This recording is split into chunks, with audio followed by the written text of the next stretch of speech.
हमने अक्सर भगवान शिव को ध्यान करते हुए देखा है, लेकिन क्या आपने कभी सोचा है कि भगवान शिव किसका ध्यान करते हैं? तो आइए जानते हैं इस बारे में। बहुत समय पहले की बात है। कैलाश पर्वत पर भगवान शिव ध्यान में बैठे थे। उनकी आंखें बंद थीं, शरीर पूरी तरह शांत था और चारों ओर गहरी शांति थी। ठंडी हवाएं बह रही थीं और गंगा की धाराएं उनकी जटाओं से निकल रही थीं। पूरा वातावरण दिव्यता से भरा हुआ था। सभी देवता और ऋषि मुनि ये देखकर हैरान थे। भगवान शिव तो खुद सबसे महान है, फिर वे किसका ध्यान कर रहे हैं? ये सवाल सबके मन में था। देवर्षि नारद बहुत चंचल और जिज्ञासु थे। उन्हें जब कोई बात समझ नहीं आती थी तो वे तुरंत उसका उत्तर खोजने निकल पड़ते थे।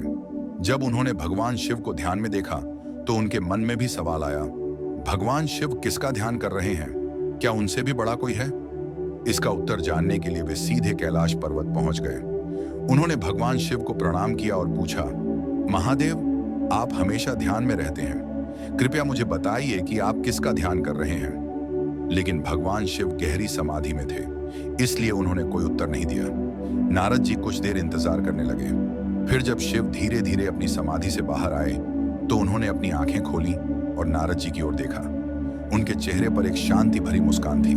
वे बोले, हे नारद, मैं अपने ही भीतर ध्यान कर रहा हूं। नारद जी को यह सुनकर बहुत आश्चर्य हुआ।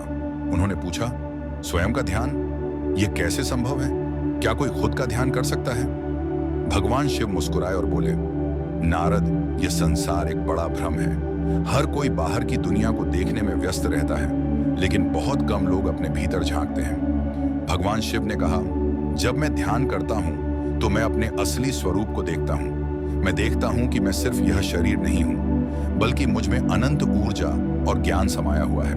मैं जन्म और मृत्यु से परे हूं। मैं सृष्टि का हिस्सा हूं और सृष्टि भी मुझ में ही है। फिर उन्होंने आगे कहा, नारद, यह शक्ति सिर्फ मुझ में ही नहीं, बल्कि हर किसी में है।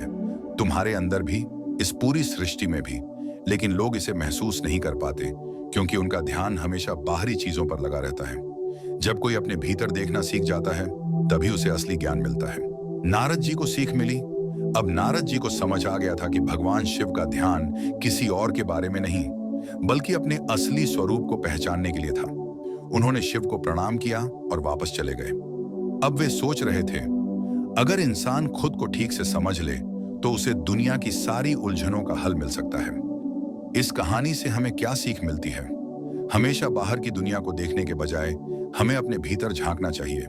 हम सब में अनंत शक्ति छिपी है, लेकिन हम इसे तब तक नहीं देख सकते जब तक हम ध्यान और आत्मचिंतन नहीं करते। जो खुद को पहचान लेता है, उसे जीवन के हर सवाल का उत्तर मिल जाता है। अंत में हम आपसे यही कहेंगे कि भगवान शिव हमें यह सिखाते हैं कि खुद को समझना ही असली ज्ञान है। जब हम अपने भीतर ध्यान करते हैं तो हमें अपनी असली शक्ति और शांति का एहसास होता है। ओम नमः शिवाय।